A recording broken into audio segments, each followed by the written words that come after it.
service pagkalipas ng ilang sandali.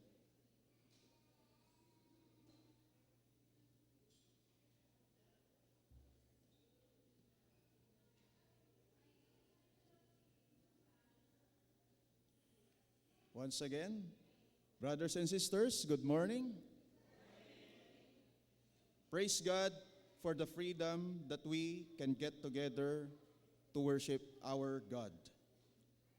The psalmist declares, "Blessed is the nation whose God is the Lord, the people He has chosen as His heritage." Taken from Psalm 33, verse 12. Come, let us lift our praise and honor God with our joyful clap of applause.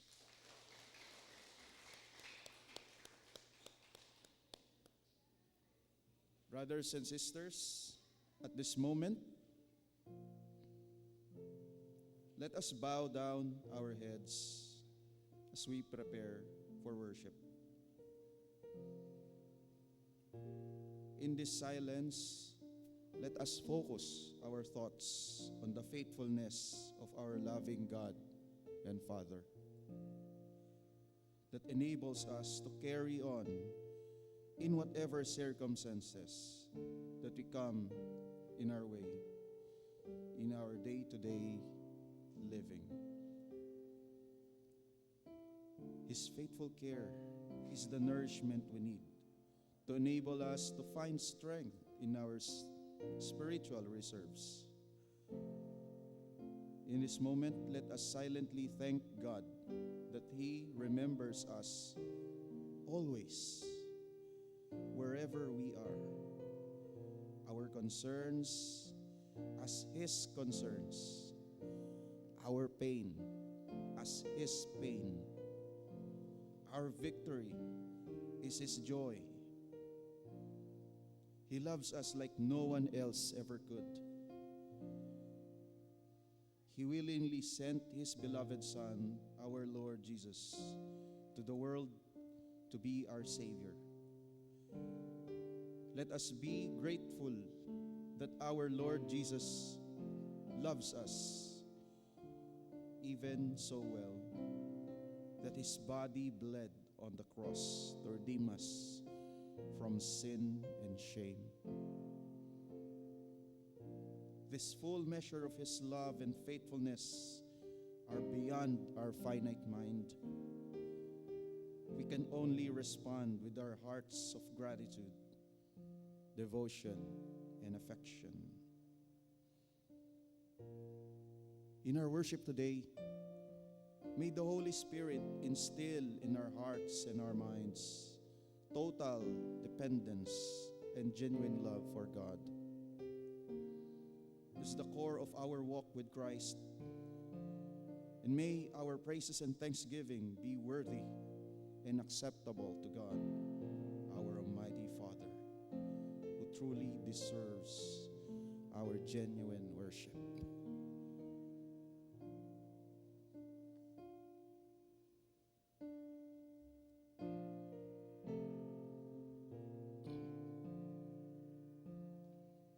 Please stand as we sing our opening hymn, "Great is Thy Faithfulness."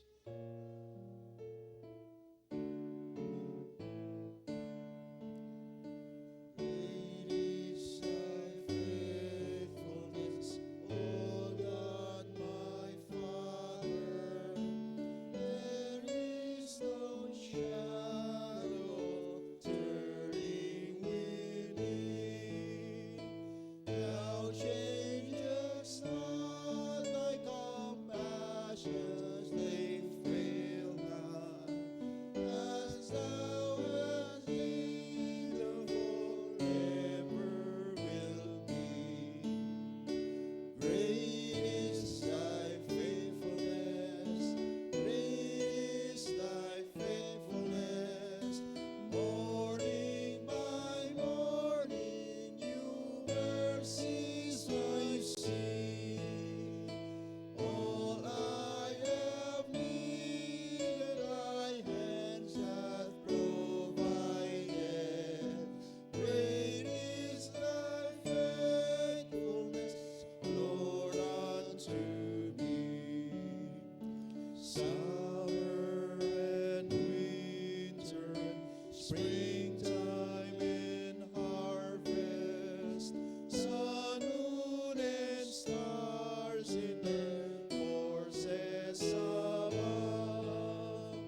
Please be seated and join me as we pray.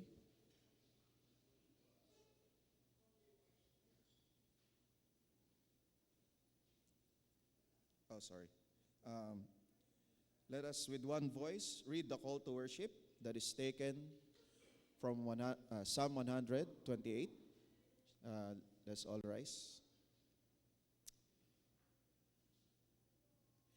I give you thanks, O Lord, with my whole heart. Before the gods, I will sing you praise. I bow down toward your holy temple and give thanks to your name for your faithfulness. You have exalted above all things your name and your word. All the kings of the earth shall give you thanks, O Lord. For they have heard the words of your mouth, and they shall sing the ways of the Lord. For great is the glory of the Lord. For our hymn of response, let us sing, How Great Thou Art.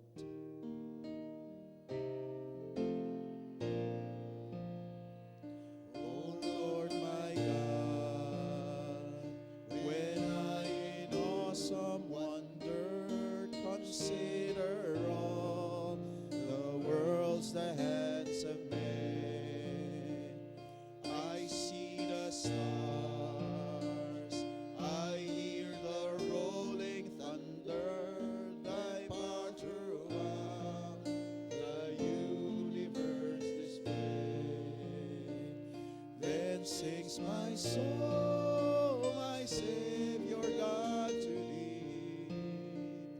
How great thou art, how great thou art. Then sings my soul, my Savior God, to thee. How great thou art, how great thou art. When through the woods and forest glades I wander and hear the birds sing sweetly in the trees. When I look down from lofty mountain grandeur and hear the brook and feel the gentle breeze, then sings my soul, my Savior God, to thee. How great thou art, how great thou art. Then sings my soul, my Savior God, to thee.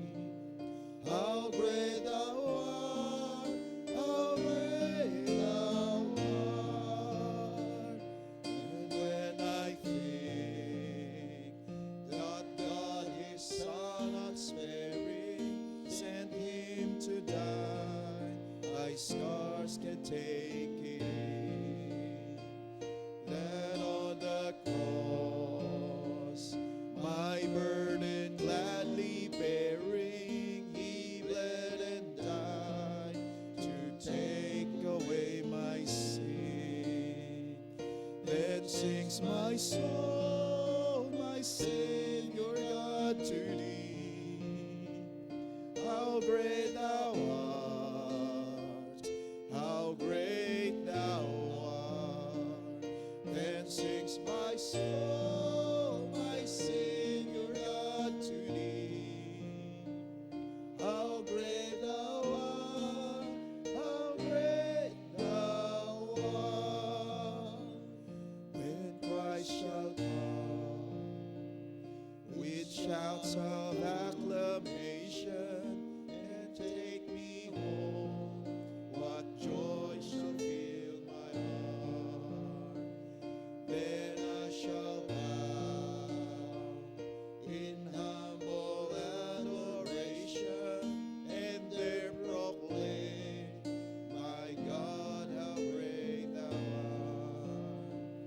Then sings my soul, my Savior God, to thee.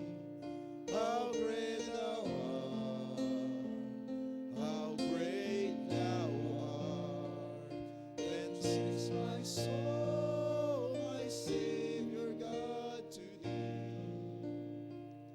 How great thou art, how great thou art. We may now sit down. And please join me in prayer.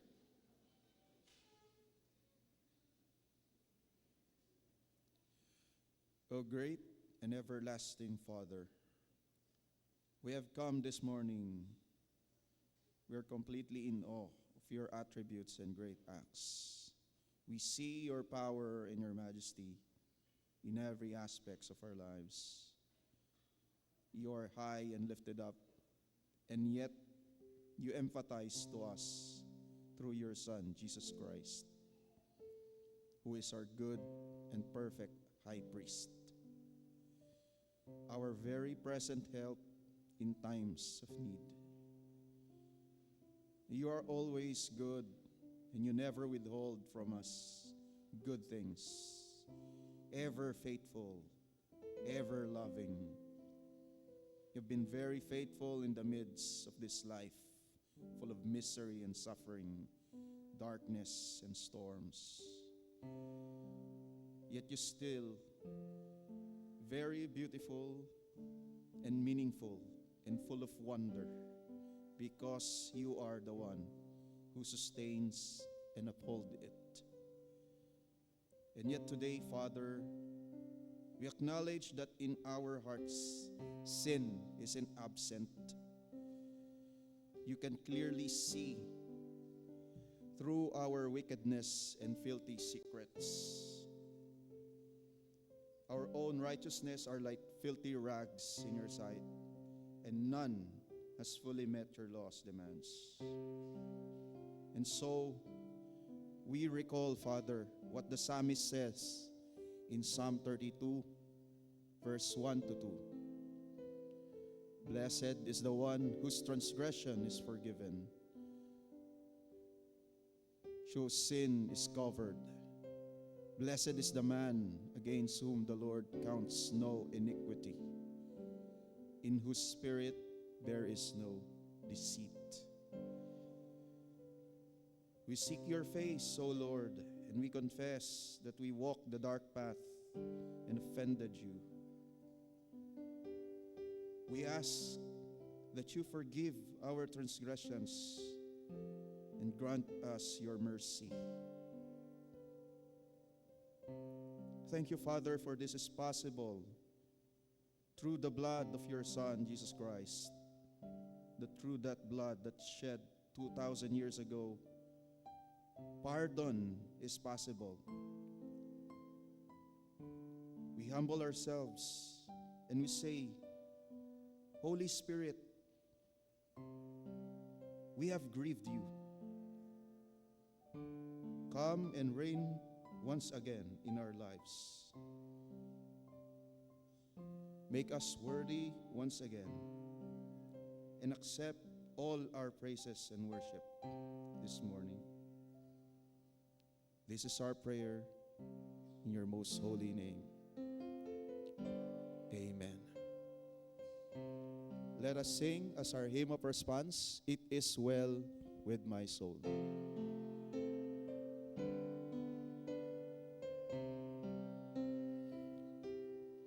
When peace like a river accompanies my way, when sorrows like waves sweetly roll, whatever may come, thou hast taught me to say, it is well, it is well with my soul. It is well with my soul. It is well, it is well with my soul. Though Satan should test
Mga minamahal, muli nating isadiwa ang mga katuruan sa ating pananampalatayang Kristiyano na isinasaad sa Katesismong Heidelberg.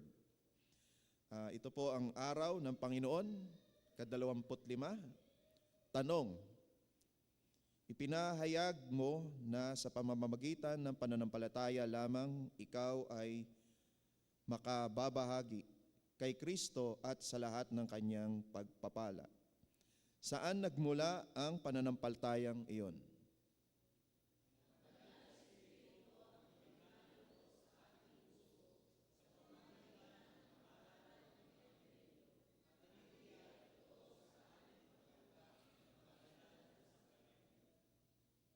Please stand as we continue worshiping God through hymn of praise.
Please be seated. Let us now prepare our spiritual hearts and minds as we listen to the Word of God to be ministered to us by our dear Reverend Danny De Guzman.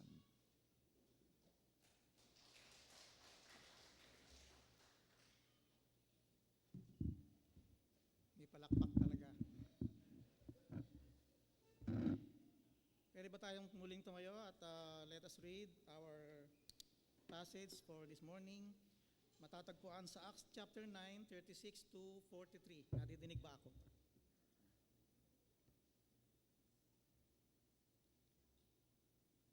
In Joppa, there was a disciple named Tabitha.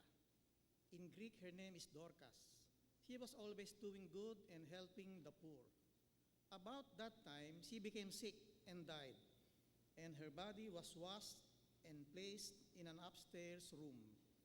Lydda was near Joppa, so when the disciples heard that Peter was in Lydda, they sent 2 men to him and urged him, "Please come at once." Peter went with them, and he arrived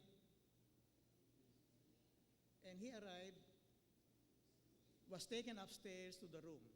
All the widows stood around him, crying and showing him the robes and other clothing that Dorcas had made while she was still with them. Peter sent them all out of the room. Then he got down on his knees and prayed. Turning toward the dead woman, he said, "Tabitha, get up." She opened her eyes, and seeing Peter, she sat up. He took her by the hand and helped her to her feet. Then he called for the believers, especially the widows, and presented her to them alive. This became known all over Joppa, and many other people believed in the Lord. Peter stayed in Joppa for some time with a tanner named Simon. May the Lord bless the reading of His word. Nakakaupo na po tayong lahat.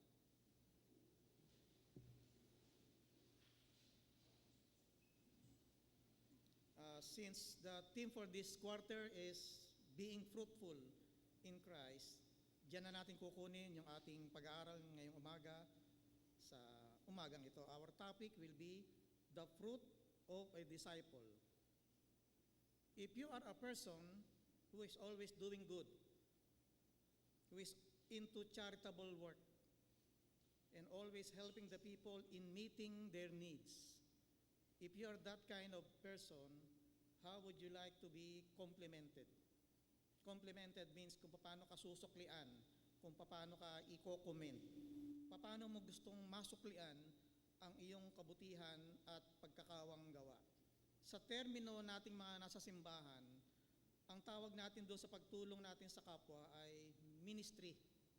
Doon natin ginagawa ang lahat ng gawain para makatulong tayo sa kapwa.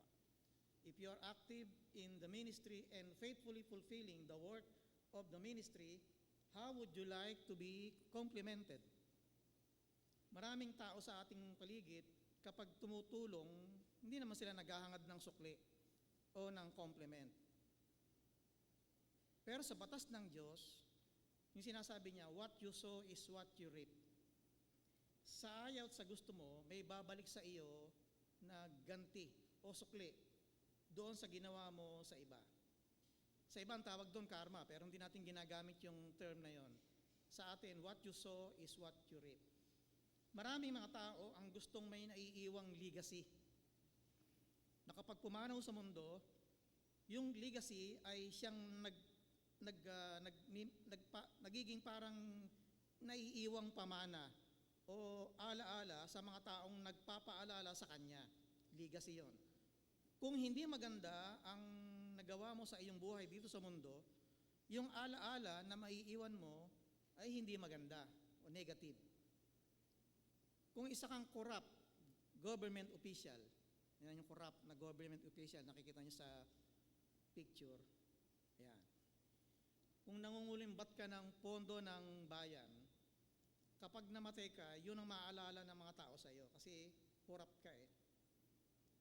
Tatatak yun na hindi na nila makakalimutan. Di ba masaklap yun? Kaya naman habang nabubuhay ka sa panahong ito, pag sumikapan mo na ang maiiwan mong legacy ay yung maghahatid ng positibong resulta sa iyo o sa mga tao. Isang halimbawa dyan ay si Dolphy at saka si Panchito. Nandyan. Ayan. Kilala niyo siya, siyempre. Si Dolphy and Panchito ay nag-iwan ng tuwa. At maraming Pilipino ang natuwa sa kanya at dahil sa iniwan niyang tuwa sa mga Pilipino, malaking impact. At ito ay hindi na nila makakalimutan.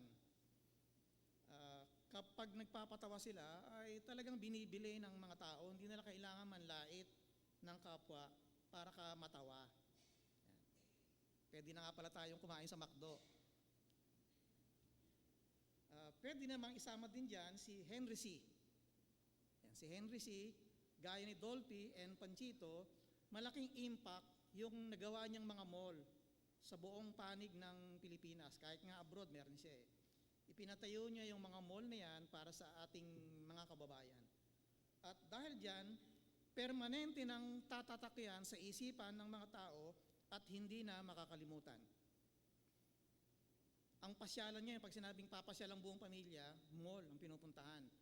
Nung araw, yung panahon namin, nung maliliit pa kami, pag namamasyal tayo, sa Luneta ang punta natin, o kaya sa mga museum, sa perya, diyan tayo pumupunta eh. Naalala ko noon, pagka ipapasyal kami ng magulang, ang damit ko noon short pa. Tapos sasakay ka sa jeep, kakandungin ka lang, hanggang makarating kami doon sa Luneta. Pagdating doon, sasakay ka doon sa mga Chubibo, kung may Chubibo, may Ferris wheel doon. At madalas nagpapadulas kami doon sa padulas na gawa sa marmol. Natandaan nyo pa ba yon? Yung padulas na yon, bato, gyari sa bato. Pero ngayon, kapag sinabing ang pamilya ay mamamasyal sa mall, doon ang punta. Kasi nandun lahat. Malamig, may Ferris wheel, may Chubibo, may kainan, at lahat ng gusto mong makita nandun sa mall. Kaya ang mga tao ay na-appreciate ang mga likhang mall ni Henry C. But if you are a follower of Jesus or if you are a disciple, ano kaya ang legacy na pwede mong maiwan sa isipan ng mga tao na tatatak sa kanila? If you have been born again for so many years, matagal na taon na, gusto mo rin bang mag-iwan ng legacy na tatatak sa maraming mga Kristiyano? Sandali lang ay ipapagmamalaki ko ng konti yung aking nanay nung siya ay nabubuhay pa. Yung nanay ko ay member ng senior choir diyan sa Yemelip Cathedral. Yan yung Yemelip. Yan. Diyan ako galing eh.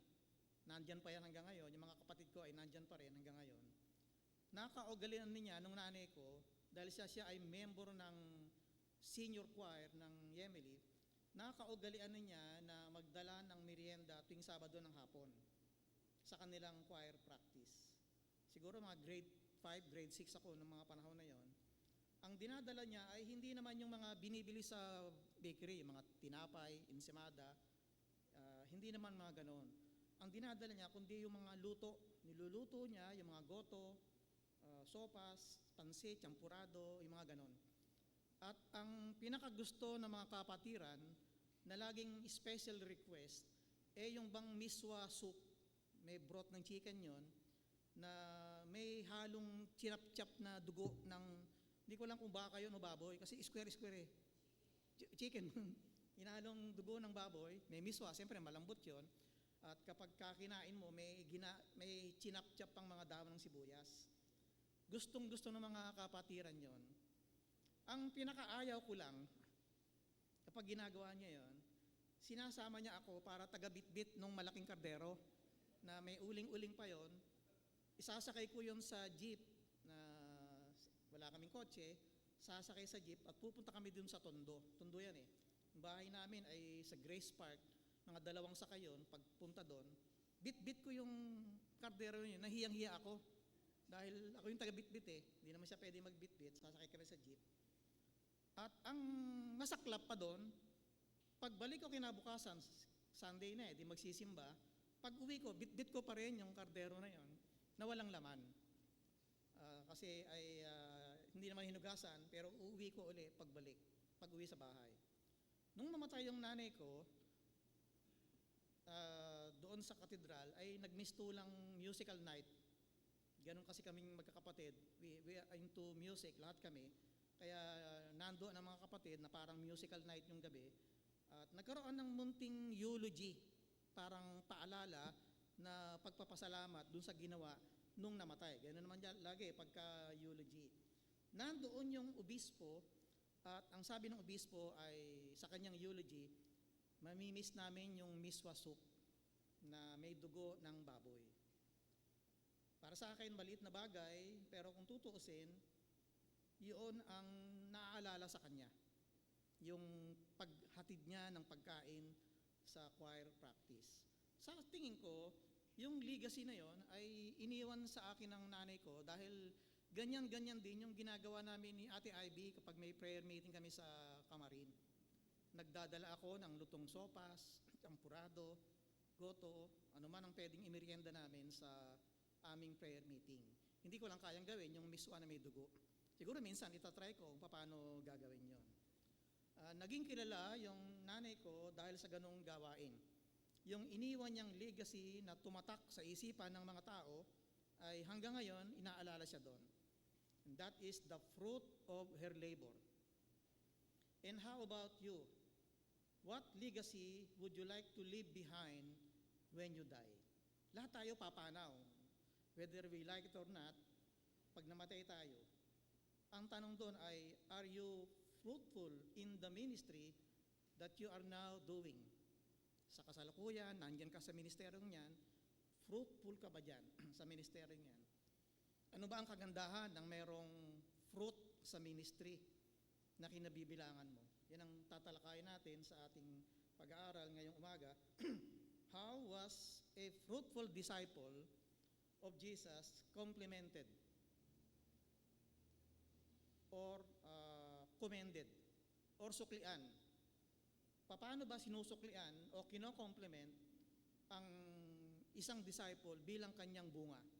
The first one is, he will be recognized. Yan yung binabanggit sa verse 36. He or she will be recognized. Kikilalanin or he will be renowned. Puntahan natin yung buhay ni Dorcas. Sino ba itong Dorcas na ito at paano siya pinakilala sa verse 36?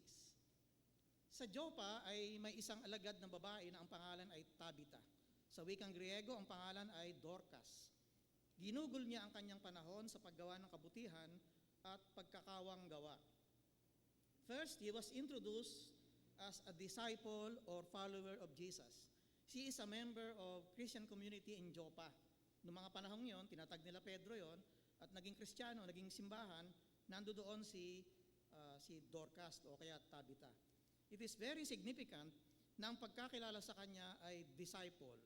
Hindi lang siya tinawag na born again o kaya Kristiyano. What is the difference nung dalawa na yon? If in case meron kayong issue about the claim of Apostle Paul and James na sinasabi ni Paul na by faith lang tayo maliligtas, walang gawa. Yun ang claim ni Paul. Samantalang si James naman, sinasabi niyang faith without work is dead. Kung meron kayong issue doon, walang issue doon. Pareho silang tama. Hindi sila nagko-contradict. Ang nagko-contradict niyan ay yung mga hindi pa disciple. Kapag ang pinag-uusapan ay salvation, tama si Paul. It's not by work, it's by faith alone. Alam naman natin yan. Ano ang sabi natin doon sa isa sa sola? Sola fide, by faith alone. Hindi kasama ang good work. Pero, ngayong ligtas ka na, at kilala mo na ang Panginoong Hesus, tama si James. Ang sabi ni James, ngayong ligtas ka na, yung salvation na nakamtan ay sinasamahan ng good work kasi ligtas ka na. Hindi dahil para maligtas. Walang problema doon, wala tayong contradiction doon. Ang good work, ang nagpapatunay na totoo na ikaw ay ligtas na at ikaw ay totoong alagad ni Kristo. Dorcas' kind of life is a combination of faith with good work. Kasi she is a follower of Jesus. And that is what made her a disciple of Jesus. Sinasabi sa verse 36 na diyan kilala si Dorcas sa paggawa ng mabuti. Hindi sinasabi roon na minsan lang niyang ginawa yung kabutihan o yung bagay na yun, kundi ginugol niya yung kanyang buong buhay sa paggawa ng kabutihan at pagkakawang gawa. Yung word na ginugol, in other version, sa Good News version ay she spent all her years. Doon naman sa American Standard Version, ang sinabi doon ay she did it habitually. In other words, that is what she is. Ganon talaga siya. Sinasabi ng verse 36 na diyan kilala si Dorcas sa paggawa ng mabuti at na hindi sinasabing minsan lang. Hindi pa impabaw yung kanyang kabutihan, kundi ganon talaga ang pagkatao niya. And how was he complimented? Paano siya na-commend dahil sa paggawa niya ng mabuti? The people regard her as somebody with good reputation. Mabait. In other words, she is being recognized for what she is, and that is her legacy.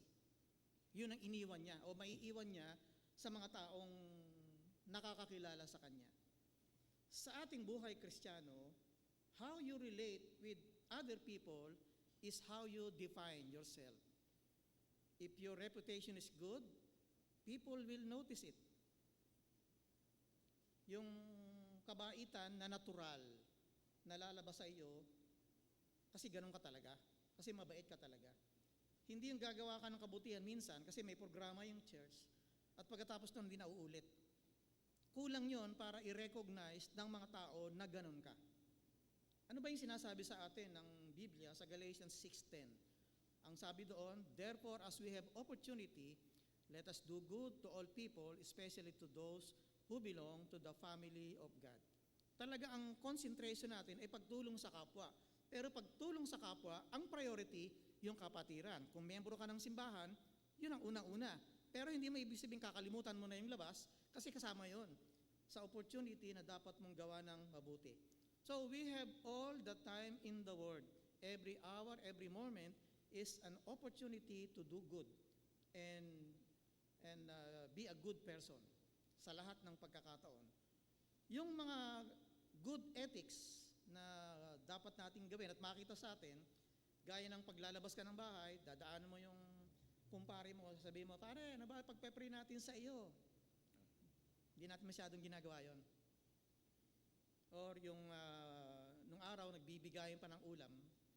Nabot nyo ba yon? Nagbibigayan ng ulam.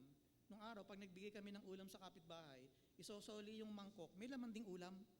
Ngayon, di ko na nakikita yun eh. Yung mga nagbibigayan ng ulam. Ang uso ngayon, pagka nasa handaan, kukunin yung ulam. Baliktad, no? Pero nung araw, talagang bigayan ang ulam. Pag nawawalis ka ng harapan ng bahay mo, isama mo na yung kapitbahay. So, yung mga ganong gesture. Naalala ko nung, dito may kapitbahay kami dito eh. Namatay na nga lang siya, no? Madaling araw. Pag nagwawalis ng bahay namin, ito lang halos eh. Nagwawalis ng bakuran, naabot hanggang doon sa guardhouse. Nagugulat naman ako doon, bakit hanggang dito nagwawalis ka? Pero wala na siya eh, mayapa na siya. Yung kabutihan na yon, hindi pwedeng hindi mawala sa paningin ng mga tao yon. Kaya yung mga ganong gesture, kabaitan sa kapwa, dapat nating ginagawa. Or, yung pag nagdadrive ka, nasa kotse ka, hindi kayong tapon-tapon ng busal ng mais doon sa kalsada. Nakakakita ako ng ganyan talaga, inis na inis ako eh. Yung sinusundan ko yung kotse, pag nagbukas ng pinto, ng bintana, itatapon yung busal ng mais doon sa kalsadang dinadaanan niya. At kuminsan sa restaurant, kapag papasok ka, hindi ka mag-occupy ng table for 6 kasi nag-iisa ka lang. Ang daming ganyan. Yung mga ganyan hindi na iniisip. Yung simpleng-simpleng kabutihan, pero pag ginagawa mo, people will notice it. Pero kung tunay kang disciple of Jesus, yung paggawa mo ng mabuti, hindi dapat naka-schedule. Dapat lifestyle. Kasi ganun tayo bilang isang disciple. Kapag ganyan ang napapansin ng tao sa iyo, you will be recognized. And that is a compliment. Being recognized as good person. Hindi ba ganun dapat tayong mga anak ng Diyos? Na kapag pumanaw ka na sa daigdig na ito, ang alam ng tao sa iyo, ikaw ay mabait. Mabuting tao. And that is a legacy. That is the fruit of being a disciple. Next, pangalawa, how was a fruitful disciple of Jesus complimented? Pangalawa, he will be remembered in verse 39. He or she will be remembered. The first one is recognized or kikilalanin ang kabutihan ng pagkatao. The second is remembered. Aalalahanin o maaalala ang kabutihang ginagawa o hindi malilimutan. Ano ba ang ginawa ni Dorcas na hindi siya nakakalimutan ng mga tao? Tingnan natin yung verse na yun sa 39, starting from verse 37. Nang mga araw na iyon ay nagkasakit siya at namatay. Nilinis ang kanyang bangkay at ibinurol sa itaas. Kapag namatay ang isang tao, lalo na kung mabait, ano ang magiging reaksyon ng mga kapwa-tao? Siyempre, malulungkot. Dahil napamahal na siya sa kanila, yung mga tao na yon. Lalo na kung ito ay sa konteksto ng kapatiran, talagang nalulungkot yung mga kapatid dahil mahal na mahal nila si Dorcas.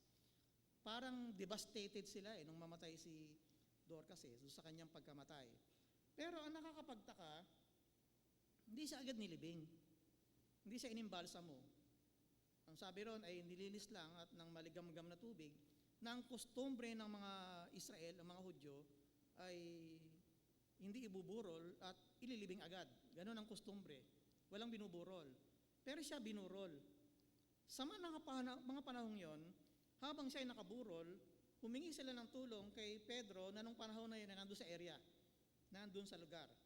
Ang request ng mga kapatiran ay kung maaari, pumunta agad. Parang urgent yung kanilang request. Huwag na natin alamin kung bakit nandun si Pedro. Ang isipin na natin, ministry related. Kaya nga nagkaroon ng simbahan doon dahil tinatrabaho ng mga alagad yun noong mga panahon na yun. Kaya yung pagpaanyaya kay Pedro na pumunta agad, mahalaga sa kanya yon. Hindi niya yung pwedeng hindian. Kaya nangyari, pumunta siya doon agad-agad. Pagpasok ni Pedro sa bahay, hindi para gumawa ng himala at buhayin yung patay. Kaya siya nandoon ay ni-request na agad-agad ay nandun siya. Wala naman kasing request na, Pedro, pumunta ka rito, buhayin mo yung patay. Wala naman ganon. Pero may precedent. May nangyari before verse 36. Kung iaatas lang natin, the same chapter, ay bago dumating si Pedro sa Joppa, dumaan muna siya sa Lida, kung saan meron doong isang mama, ang pangalan ay Ainas, na paralyzed sa loob ng 8 taon at bedridden. Para na itong bangkay. Sa picture, nakabangon, pero picture lang yan. Para na siyang bangkay na nakahiga kasi paralyzed. 8 years na siyang ganon. So talagang parang patay. Dumating doon at dumalaw doon si Pedro at ipinananalangin itong si Ainas at inutusang bumangon in the name of Jesus. At agad-agad bumangon si Ainas, gumaling na parang walang nangyaring 8 years na bedridden. Malakas na gumaling agad. Nabalitaan ito ng buong Lida at hindi malayo na nakarating yung balitang yon sa Joppa kung saan nandoon yung mga kapatiran. Kaya siguro ang request nila kay Pedro ay agad-agad na pumunta. Hindi naman sila nag-request na buhayin si Dorcas, pero agad-agad kasi yung presensya ni Pedro doon sa kanilang grupo ay malaking bagay para maghatid ng comfort o pampalakas ng loob doon sa mga naulila at namatay dahil talagang lungkot na lungkot yung mga kapatiran. Kaya siya nandun para patatagin ang kanilang mga loob.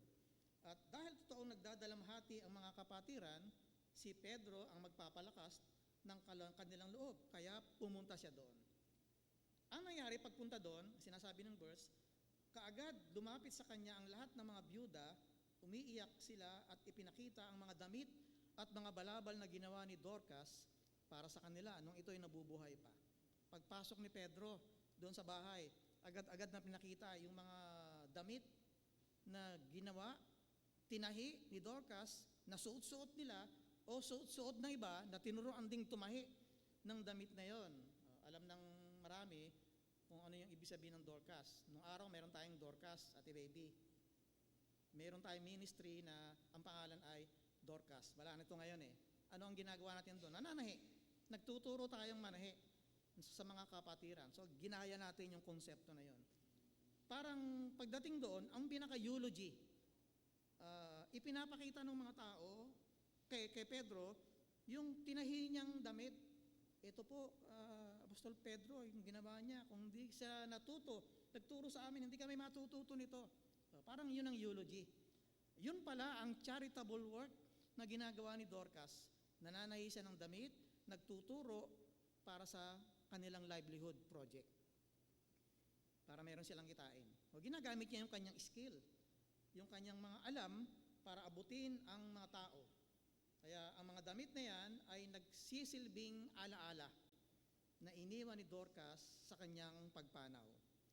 Habang nakikita nila yung damit na suot-suot nila o suot na iba na ginawa nila, ay naaalala nila si Dorcas. At hindi nila ito makakalimutan.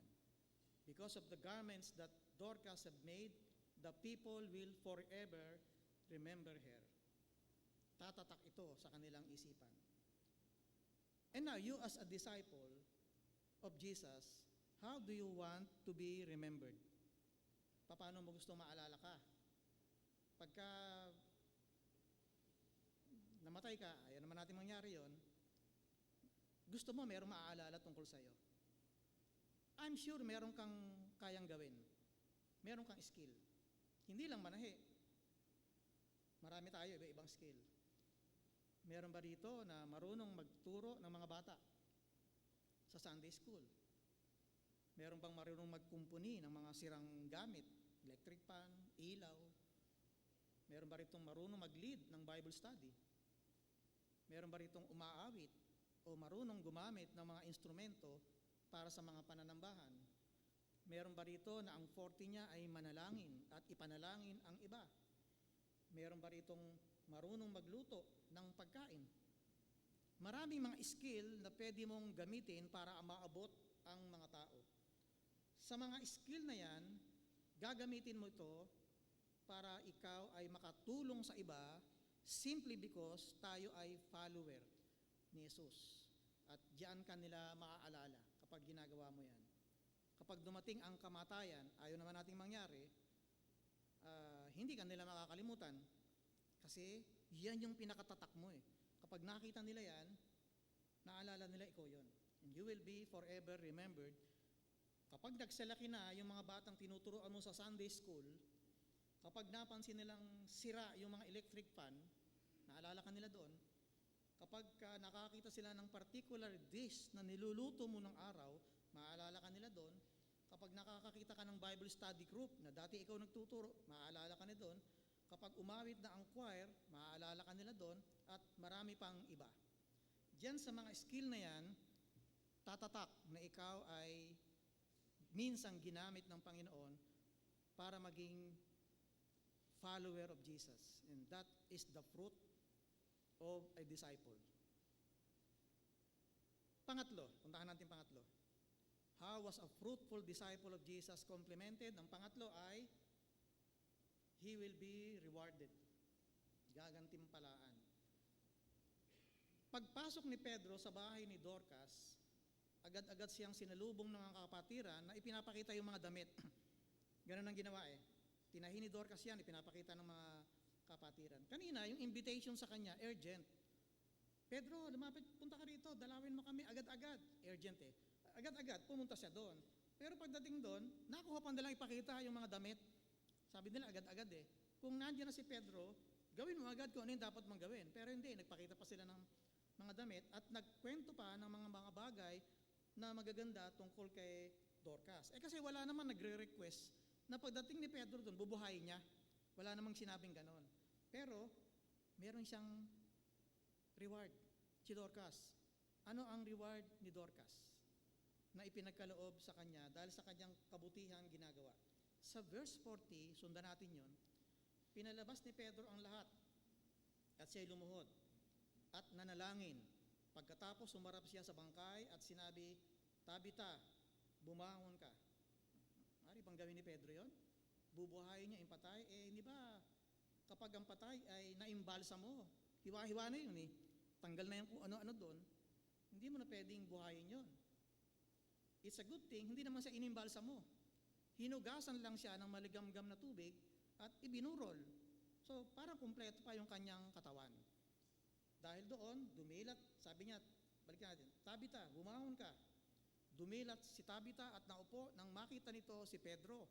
Hinawakan ni Pedro ang kanyang kamay at tinulungang bumangon. Pagkatapos, tinawag niya ang mga hinirang ng Panginoon at ang mga byuda at iniharap sa kanila si Dorcas na buhay na. What was the reward given to Dorcas for being good?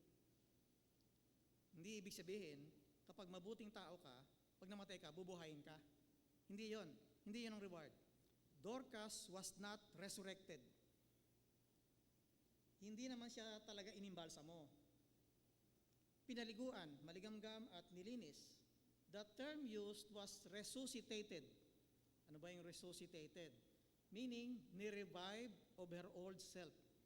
Dorcas was given a second chance. Pangalawang pagkakataon. Hindi rin ibig sabihin na hindi siya mamamatay. Mamamatay pa rin. Kaya lang, her life was revived. Parang cellphone na charge. Naubos pero sinaksak mo uli para mag-full, para mapuno. And why was she given A second chance to live. Bakit kaya gagawin pa ng Diyos yun, nabubuhayin siya? Mas maganda na sana yung buhay niya sa langit kung nasa langit siya. She was given second chance to live for the sake of the ministry that she was doing. Alang-alang sa ministeryo. Second chance is God's grace and is a reward. Maganda yung second chance. Gantimpala yun. When God gave second chance to the prodigal son, ginawa niya yun para ituwid niya yung kanyang pagkakamali. Alam natin yun, yung prodigal son. Binigyan siya ng second chance. In the case of Dorcas, second chance was given to continue the charitable work that she was doing. In both cases, they are grace. Biyaya ng Diyos yung second chance. And Dorcas is performing well in her ministry, kaya ipagpapatuloy niya ito ayon sa kalooban ng Diyos. Now, in our ministry that you are doing here in Nabaliches, CCCN, nabigyan ka na ba ng second chance? Meron ka na ba nun? If that's the case, dapat mo itong i-treasure. Kasi maganda yun eh. That's a compliment na magkaroon ka ng second chance. Lalo na yung nandiyan ka na pagkatagal ng panahon, na nung una nandiyan ka na, hanggang ngayon nandiyan ka pa rin, hindi lang second chance yon. That's a reward. Gantimpala ng Diyos sa iyo. Kasi magpahanggang ngayon, nagtitiwala ang Diyos sa iyo. So that's an opportunity to work in the ministry kasi ang Diyos ay nagtitiwala sa iyo. Ang opportunity to work in the ministry ay hindi lang para sa mga elder, deacon, leaders of mga pastor. Para sa lahat ang ministeryo ng Panginoon. Why don't you seek that opportunity to be of service to the Lord? Bakit hindi mo subukan? Saliksikin mo, baka ikaw ay gustong gamitin ng Panginoon. Paano ka gagamitin? Daming pwedeng gawin eh. Tagaluto, tagalinis ng kapilya, pagtuturo ng Sunday school, paglilid ng Bible study, tagapagpaawit, paggamit ng instrumento, at kahit ano pa yan. At bakit mo gagawin yan? Gagawin mo yan simply because you are a follower of Jesus. Because by being a disciple, diyan ka nila titingnan kung ikaw ay may fruit. So lahat tayo ay inaasahang mag-involve sa ating mga ministeryo para malaman natin kung saan tayo magbubunga. Hanggat hindi mo ito ginagawa, anong masasabi nating bunga mo pag ikaw ay pumanaw na? So let me conclude sa kahuli-hulihan. Ang kamatayan ay dadating sa ating lahat, whether we like it or not. Bago mangyari yon, aim for the legacy that you will leave behind. Anong legacy yon? Yung bang kahit wala ka na sa daigdig, may maiiwan kang alaala na magpapaalala sa kanila na ikaw ay ganon. Kung maganda yung alaalang yon, that is the fruit of a disciple. Pero kung hindi natin gagawin yon, hanggat maaari, hanggang tayo ay buhay, this is now our opportunity to seek or to be involved in the ministry upang tayo ay magbunga. Kapag nagkaganon, that is the fruit of a disciple. Let us summarize. Ano ba yon? How was a fruitful disciple of Jesus complemented? Tatlo yung ating tinalakay. He or she will be recognized, he or she will be remembered, and he or she will be rewarded. Let's pray. Lord, salamat sa iyo sa opportunity na ibinibigay mo at binubuksan mo para sa aming lahat, para makapaglingkod sa iyo. Pero hindi ko mo kami ay nasa ministeryo, ay taglay na namin yung bunga. Ito talaga ay pagtatrabahuhin namin dahil gusto namin na sa paglisa namin sa daigdig, haharap kami sa iyo na sasabihin mong isa-isa yung aming naging bunga habang kami ay nasa daigdig. Tulungan mo, Panginoon, ang bawat isa sa amin na sa kasalukuyan ay ginagamit mo sa ministeryo at maging ang mga gagamitin mo pa na mag-aim kami sa isang fruit simply because kami ay alagad mo, kami ay mga tagasunod. Kung kami ay susunod, walang alinlangan na hindi kami magkakaroon ng bunga. Pero dahil kami po ay nag-e-aim para magbunga, yung biyaya nito ay hihilingin po namin sa iyo. Sa kasalukuyan, pagpalain mo po at patnubayan ang iyong mga lingkod na nagpipilit na sikapin na mapulfill ang mga ministeryong iniatang mo sa kanila. At ito po ay gantimpalaan mo ng bunga pagdating ng panahon. Marami pong salamat, Panginoon. Itong aming dinadalangin sa pangalan ni Jesus. Amen.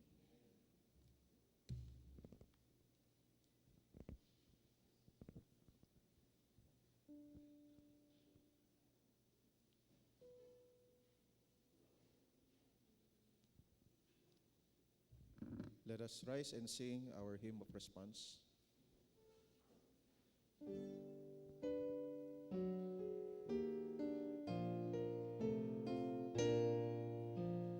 O Christian haste, your mission I fulfilling, to tell to all the world that God is nigh, that He would make all nations His, that willing one soul should perish, lost in darkness night. Publish the tidings, tidings of peace, tidings of Jesus' redemption and release. Behold how many thousands still are lying, bound in the hopeless prison house of sin. We not to tell them of the Savior's dying, or of the life He died for them to win.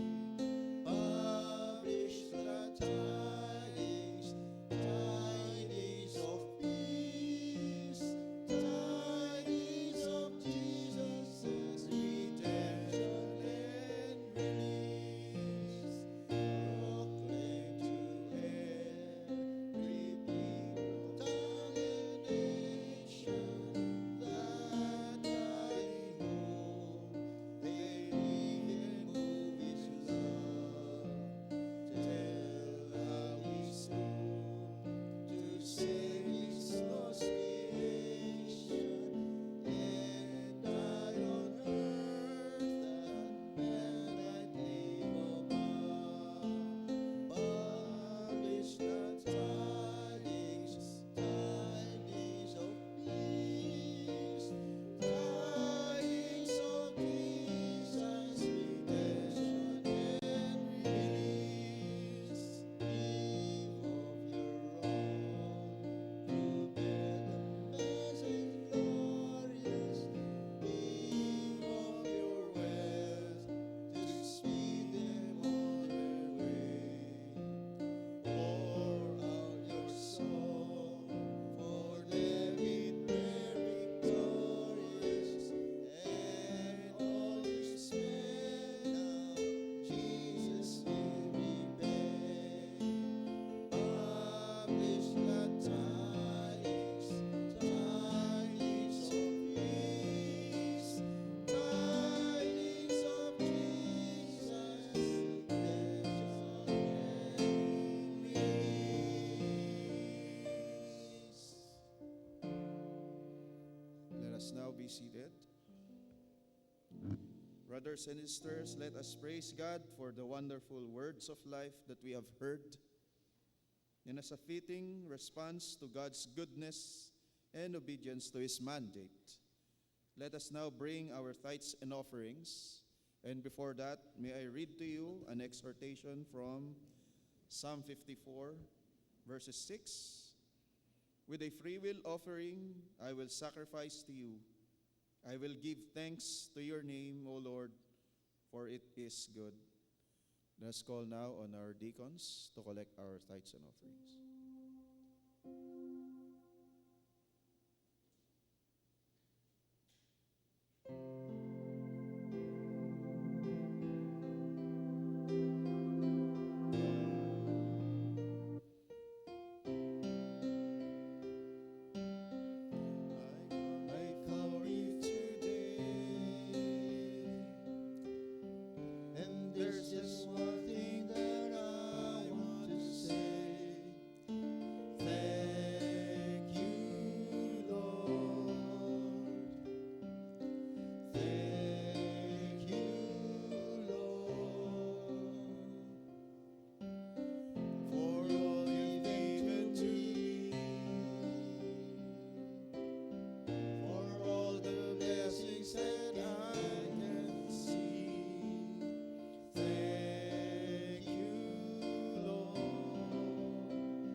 song of praise with an outstretched arm. I will bless your name. Thank you, Lord. I just want to thank you, Lord. Thank you, Lord.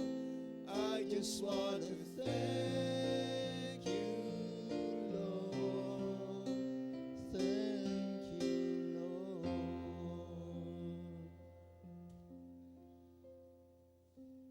Shall we all rise?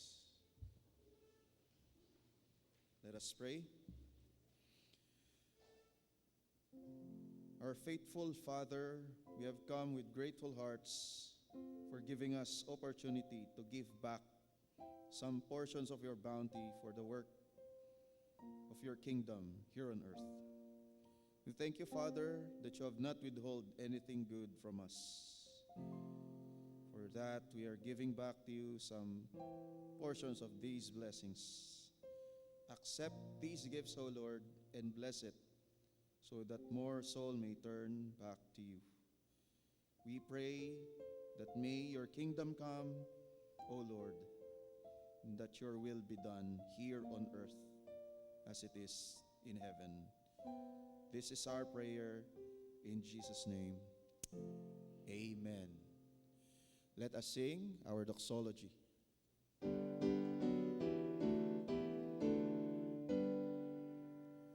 Praise God from whom all blessings flow. Praise Him, all creatures here below. Praise Him above, ye heavenly host. Praise Father, Son, and Holy Ghost. Amen.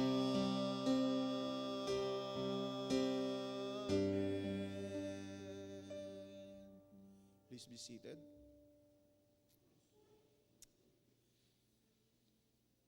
So, once again, we welcome everyone sa ating worship service this Sunday.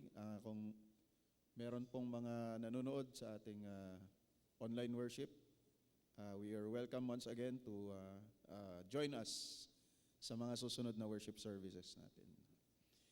And let us move now to our greetings. And so meron po tayong 4 birthday celebrants this August.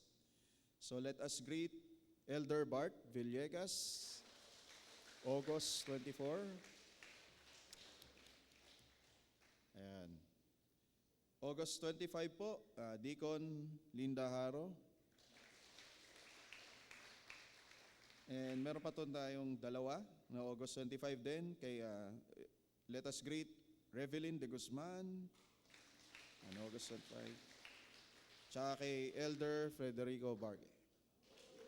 Yan. So happy birthday po sa ating mga birthday celebrants from August 24 to August 30. There will be no wedding anniversary celebrators this week, so let us move now to our church announcements. Ayan, so ito po ang ating activity po ng Kabataang Reformed Nova, no? Post and Breathe, no? Ito po yung theme ng ating Moy Camp na gaganapin po mamaya 4 o'clock. 4 o'clock, no? Ayan. So panawagan sa mga members. Yan. So meron po tayong things to bring, no? Yan po. So of course, ine-encourage po na tayo ay magdala ng physical Bible and notebook and pen. Ayan. So of course, sleeping bag and pillows, mga damit, toiletries, tsaka yan, ating inumin, ano? KR po. So KR Nova. Ine-encourage po na walang gadgets. So physical, no? Kahit yung notebook physical. So bawal yung nagno-notes sa phone. So physical ballpen and notebook. Yan. Meron pa? Meron pa ba?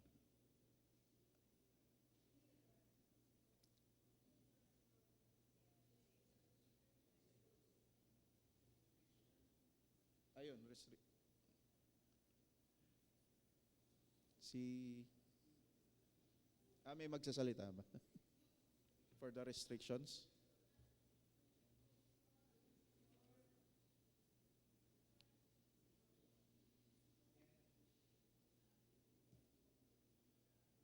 Wala. So ito po yung restrictions, no? Ayan, dress code. Bawal po ang sando. Ah, yung mga sleeveless, medyo maliit kasi. Shorts, boxers are allowed. No jewelries allowed. Ayan. Gadgets, phones, of course. Sabi ko nga kanina, bawal. Gaming consoles. So this will be a gadget-free na ano. So ano yun? I-surrender nila before the camp, no? So ayun, surrender nyo yung inyong mga gadgets, no? Ayun. Tapos, meron po tayong diaconal rummage project, no? A call from deacons for items that can still be used, no? Such as clothes, kitchen, utensils, and other things that are still usable. Yan. Please bring them to the church or coordinator with deacons.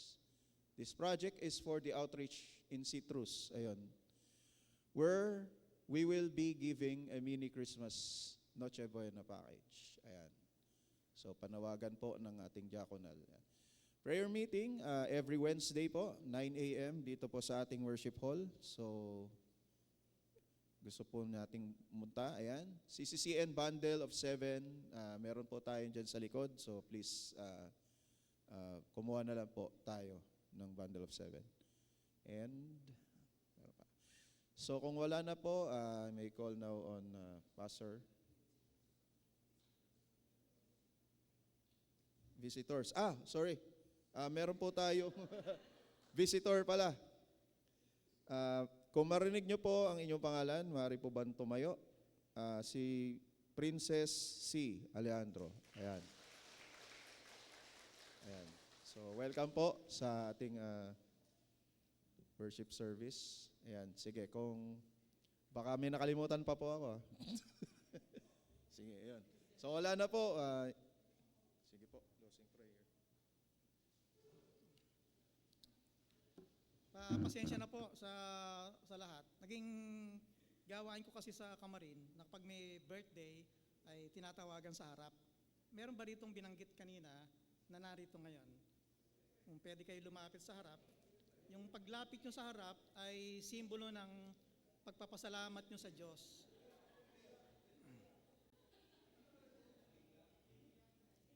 Yan, si Elder Fred, si Elder Bart, si Ate Linda ba, nandito ba? Wala na. Si Evelyn, kita ko si Evelyn. Sino yan? Anak yun. Kaya pala iba yung spelling. So, dadalawa. Ganun pa man, ay yung paglapit po sa harap, ibig sabihin nagpapasalamat sa Diyos. Tayo naman ay pagpe-pray para igawad yung basbas ng Diyos para sa kanila. So, pwede pa kayo lumapit? Let's pray. Salamat, Panginoon, sa iyong kabutihan na hindi nagmamaliw kahit kailan. Sa bawat isa sa amin ay may ginagawa kang pagpapala sa iba't ibang kaparaanan.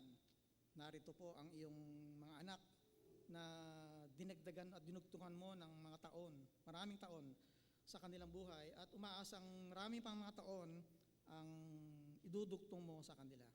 Salamat po sa kanilang dedikasyon sa iyong ministeryo na ngayon pa lamang ay nakikita na namin ang kanilang mga bunga ng kanilang pagdilingkod. Maari po ba, Panginoon, na igawad mo naman ang iyong basbas sa kanila sa pamagitan ng iyong lingkod?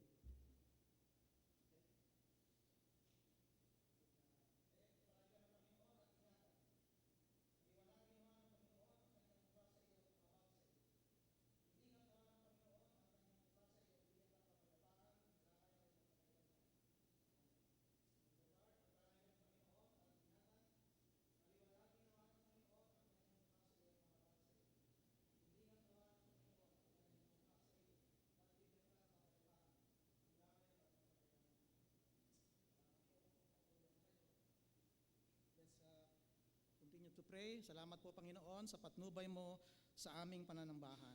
Salamat sapagkat ikaw ang aming naitataas, aming napapapurihan sa oras na ito.